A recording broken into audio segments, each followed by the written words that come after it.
Bonjour tout le monde, j'espère que vous allez bien et on se retrouve pour parler de Venom, encore une fois. Pour préparer l'arrivée du symbiote au cinéma, je vous ai demandé cette fois-ci de me conseiller un comics à propos de Venom. Alors j'ai eu plein de choses, j'ai eu notamment les 2 tomes de Spider-Man par Todd McFarlane. Alors, comment dire? En fait, c'est difficile de conseiller à quelqu'un qui veut découvrir le personnage d'acheter 2 tomes à 36 € chacun. Franchement, c'est une très mauvaise idée, surtout si je me retrouve à ne pas aimer Venom, étant donné que je n'aime pas Punisher, je n'aime pas Wolverine. Bref, j'aime pas trop ce type de personnage ultra violent. Donc ça, c'était déjà une mauvaise idée d'entrée de base. On m'a aussi conseillé Venom vs Carnage. Alors, là aussi, j'y suis pas allée, ça aurait pu, mais j'y suis pas allée juste pour cette peur justement qu'il y ait trop de violence. Donc je les ai écartés en me disant peut-être qu'un jour, si j'aime Venom, en tout cas ce que je vais lire, peut-être qu'un jour je pourrais m'intéresser à cette partie de l'histoire de la vie de Venom. Ah oui, en fait vous avez très certainement remarqué, je dis Venom et pas Venom, juste parce que j'arrive pas à le dire et maintenant j'ai pris l'habitude de dire Venom. Donc désolé, ça va être juste pendant 3 ou 4 minutes de Venom et... Ah tiens, si celui-là j'ai réussi à le dire. Comme quoi. On a également recommandé la série de Remender, donc ce qui est assez récente avec Flash Thompson. J'ai failli la prendre, mais le seul truc qui m'a un petit peu fait peur, c'est qu'il y ait plusieurs tomes. Donc finalement, en fait, j'ai un peu de mal à me dire, je vais commencer une série et puis pas avoir tous les autres, alors que si j'aime pas avoir un numéro 1, bref, je suis casse-pied. Je veux bien le reconnaître. Et donc au final, j'ai fini par prendre Venom Protection Mortelle, avec David Michelinie au scénario, Mark Bagley et Ron Lim au dessin.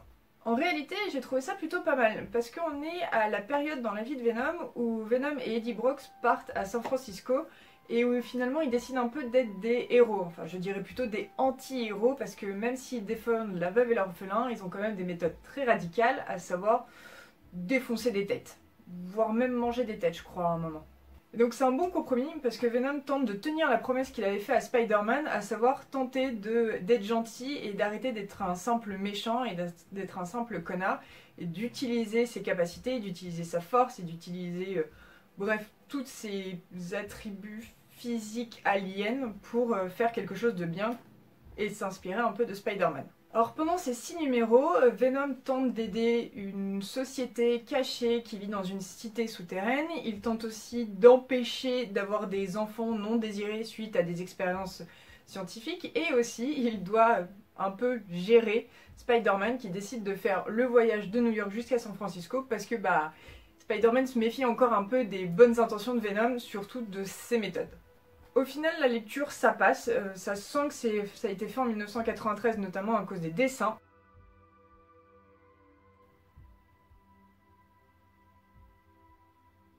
Le vrai défaut finalement que je vais donner à Venom Protection Mortelle, en fait, c'est les dialogues et surtout toutes les voix off qu'il y a.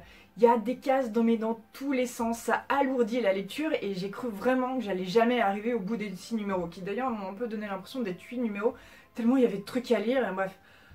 Pourtant, moi qui aime Bendis, mais alors là, il y en avait vraiment beaucoup trop. En plus de l'arc sur Protection Mortelle, il y a un petit arc en 3 numéros, ça fait 3, qui s'appelle Sur le Grill. Et en fait, c'est une histoire très rapide où Venom fait équipe avec Punisher et ils doivent se battre contre un gamin qui a des pouvoirs en 2 micro-ondes. Je synthétise au max parce que j'ai vraiment survolé ce truc, parce que quand je suis arrivée au bout de Protection Mortelle, genre j'en pouvais juste plus de lire du Venom de 1993. Ça faisait quand même un petit peu beaucoup pour moi. En tout cas, pour 22 €, c'est vraiment un bon investissement, même si je viens de vous dire que c'était un peu relou sur la fin. Non, vraiment, c'était un bon investissement. Ça a été aussi une bonne découverte et une bonne initiation au personnage de Venom. Donc, je vous le recommande si vous ne connaissez pas le personnage. Et je vous laisse parce que maintenant, je vais lire l'anthologie de Venom. Salut tout le monde, à bientôt!